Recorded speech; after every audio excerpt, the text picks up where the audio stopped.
Matapos ang halos 2 taon ay nadakip ng pulisya ang isang suspect sa pagpatay sa isang miyembro ng Masculados 2. Pero patuloy ang panawagan ng pamilya ng biktima para sa hustisya lalo't hindi pa nahuhuli ang iba pang suspect.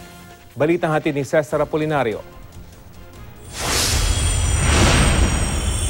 Anong totoo? Sige na, para may side ka lang, para may side ka. Umiiyak ng iharap sa pamilya ni Marcelo Ozuong, si Christopher Kyle Ernie, isa sa itinuturong suspect sa pagpatay sa Masculados 2 member noong 2015. Hindi sumasagot si Ernie sa pagtatanong, kahit dati na siyang nagbigay ng extrajudicial confession noong ding 2015 at itinuro ang kanya umanong mga kasabwat noon. Ikaw nagturo kung saan nakuha yung baril na ginamit. Ikaw nagturo kung nasaan yung mga plaka. Ikaw nagturo ng personal belongings ni Oso, di ba? Ay, ito yung kapatid. Aminin mo na, sino ba talagang pumatay doon?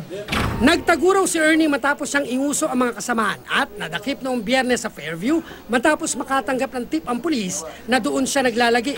May warrant of arrest laban kay Ernie na inilabas ang korte noong November 2016 sa kasong carnapping with homicide na inilabas kaugnay ng pagpaslang sa Masculados member noong August 2, 2015. Definitely, Kyle, hindi mo natin pwedeng sabihin doon na mag-alinlangan to na hindi siya involved. Definitely is involved.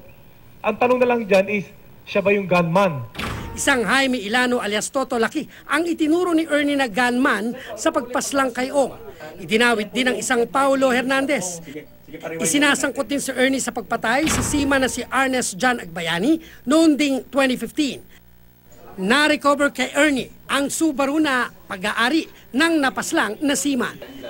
Pero kahit nahuli na si Ernie, ay hindi pa rin sila kumbinsidong nakamit ang hustisya lalo't hindi nahuhuli ang 4 pang sangkot sa krimen. Hanggang ngayon walang alam ang pamilya namin kung anong nangyari sa kapatid ko at kung sino talaga ang gumawa. Cesar Apolinario, GMA News.